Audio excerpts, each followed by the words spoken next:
Selamat pagi Bapak Ibu yang Tuhan Yesus kasihi. Kita sungguh bersyukur kepada Tuhan untuk anugerahnya. Pagi hari ini Gema Kabar Baik menyapa kita.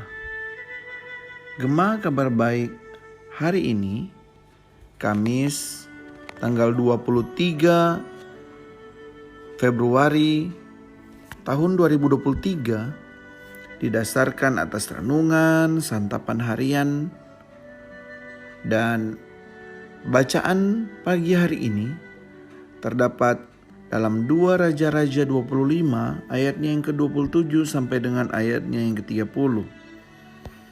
Akan dibacakan kepada kita 2 Raja-Raja pasalnya yang ke-23, 2 Raja-Raja pasalnya yang ke-25 ayatnya yang ke-27.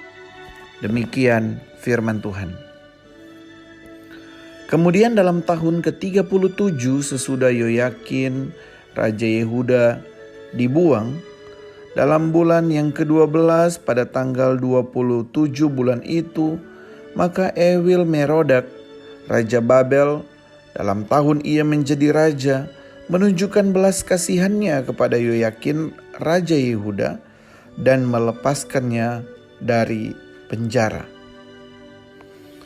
Berdasarkan ayat firman Tuhan tadi, maka Gema Kabar Baik menyapa kita hari ini diberi judul Kedaluarsa. Kedaluarsa. Bapak Ibu, Saudara yang Tuhan Yesus kasihi, setelah 37 tahun menjalani masa pembuangan, Yoyakin mendapat belas kasihan dari Raja Babel. Seperti ayat yang kita baca tadi. Dia diberi kedudukan yang lebih tinggi daripada raja-raja yang lain.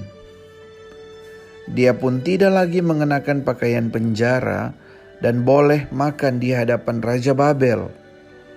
Bahkan dia mendapatkan uang belanja setiap hari. Tidak disebutkan alasan mengapa Raja Babel mengubah sikapnya. Tidak pula disebutkan berapa lama hal itu terjadi. Apakah itu hanya sementara atau sampai Yoyakin meninggal dunia? Namun yang jelas, penderitaan Yoyakin sebagai raja yang kalah, terpenjara, telah berakhir. Kiranya demikian juga kita bisa memandang kehidupan kita. Ada masa-masa berat yang membuat kita merasa tidak ada lagi harapan. Ada pula kejadian-kejadian buruk yang membuat kita merasa tak lagi berharga. Namun semua masa berat itu tidak berlaku selamanya. Tidak selamanya hidup akan berduka. Tidak ada penderitaan tanpa akhir. Tidak ada orang yang tidak pernah mengalami kebahagiaan. Hidup selalu memiliki masanya sendiri, baik suka maupun duka, baik ringan maupun berat.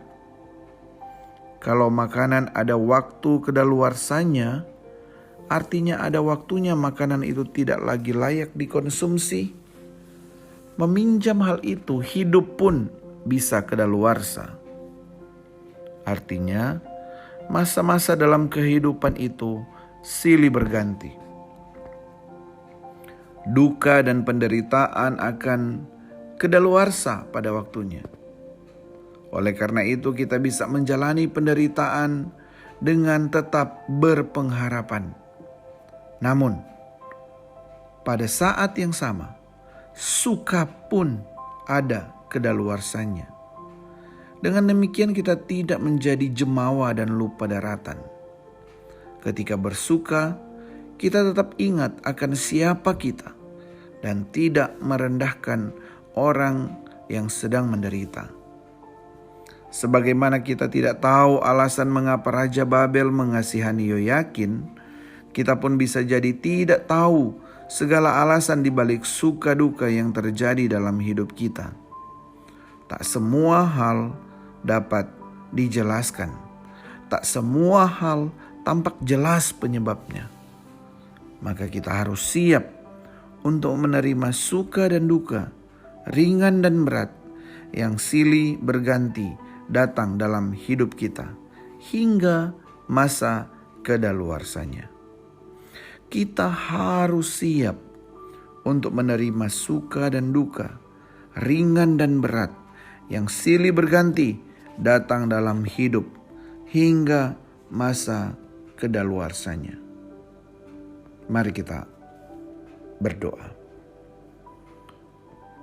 Tuhan Allah Bapa di surga, kami bersyukur melalui bacaan pagi hari ini kami diingatkan bahwa setiap hal yang terjadi dalam kehidupan kami, baik suka maupun duka, ada masanya.